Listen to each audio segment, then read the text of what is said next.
নমস্কার, বাংলা টুডে নিউজে আপনাদেরকে সবাইকে স্বাগতম। আজ 30শে জুন, চলুন দেখে নেওয়া যাক আগামী 24 ঘন্টায় দেশের বিভিন্ন প্রান্তে আবহাওয়া কেমন থাকতে পারে। মৌসুম বায়ু এখনও দেশের প্রায় সব রাজ্যেই সক্রিয়। এর প্রভাবে আগামী 24 ঘন্টায় দেশের বেশিরভাগ এলাকায় বৃষ্টি চলতে পারে। পূর্ব, উত্তর, পূর্ব, পশ্চিম উপকূল এবং মধ্য ভারতের বহু জেলায় মাঝারি থেকে ভারী বৃষ্টির সম্ভাবনা রয়েছে। কিছু জায়গায় বজ্রপাত ও দমকা হাওয়া দেখা যেতে পারে।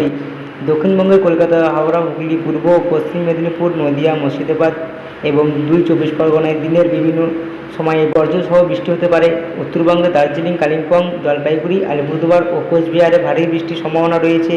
পাহাড়ি এলাকায় সতর্ক থাকার পরামর্শ দেওয়া হয়েছে। বিহার, ঝাড়খণ্ড ও উড়িষ্যার বহু এলাকায় বিকেলের ও সন্ধ্যার দিকে বজ্রবিদ্যুৎ সহ বৃষ্টির সম্ভাবনা রয়েছে।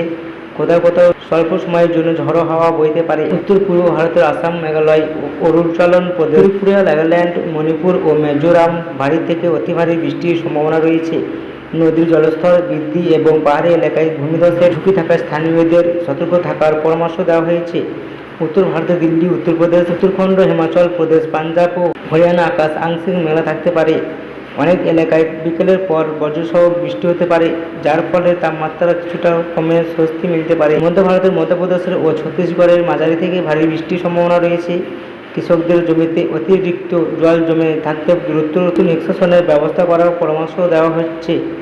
পশ্চিম ভারতের মহারাষ্ট্র, গোয়া ও গুজরাটের মৌসুমি বৃষ্টির দাপট অব্যাহত থাকবে। বিশেষ করে উপকূলীয় এলাকায় ভারী বর্ষণ হতে পারে। মুম্বাই ও সংলগ্ন এলাকায় দিনের বিভিন্ন সময়ে প্রবল বৃষ্টির সম্ভাবনা রয়েছে। দক্ষিণ ভারতের কেরল, কর্ণাটক, তামিলনাড়ু, তেলেঙ্গানা ও অন্ধ্রপ্রদেশে মাঝারি থেকে ভারী বৃষ্টি হতে পারে। উপকূলীয় অঞ্চলে সমুদ্র কিছুটা উত্তাল থাকতে পারে, তাই মৎস্যজীবীদের গভীর সমুদ্রে না যাওয়ার পরামর্শ দেওয়া হয়েছে। আজকে সর্বশেষ তাপমাত্রা দেশের অধিকাংশ এলাকায় 30 থেকে 35 ডিগ্রি সেলসিয়াসের মধ্যে থাকতে পারে। বৃষ্টিপ্রবল এলাকায় তাপমাত্রা আরও কিছু কম থাকতে পারে। শেষ একটি গুরুত্বপূর্ণ সতর্কবার্তা, বজ্রপাতের সময় খোলা মাঠে কাজ করা থেকে বিরত থাকুন। প্রয়োজনে নিরাপদ পাকা ভবনের আশ্রয় নিন। জলবন্ধ রাস্তা পার হওয়ার সময় সতর্ক থাকুন এবং স্থানীয় প্রশাসনের নির্দেশ মেনে চলুন। এই ছিল 30শে জুনের সারা দেশের আবহাওয়া বিশেষ প্রতিবেদন। আবহাওয়া সর্বশেষ আপডেট সবার আগে পেতে বাংলা টুডে নিউজের সঙ্গে থাকুন। ভিডিওটি ভালো লাগলে লাইক, শেয়ার এবং চ্যানেল সাবস্ক্রাইব করতে ভুলবেন না। সবার ভালো থাকুন, নিরাপদ থাকুন। ধন্যবাদ।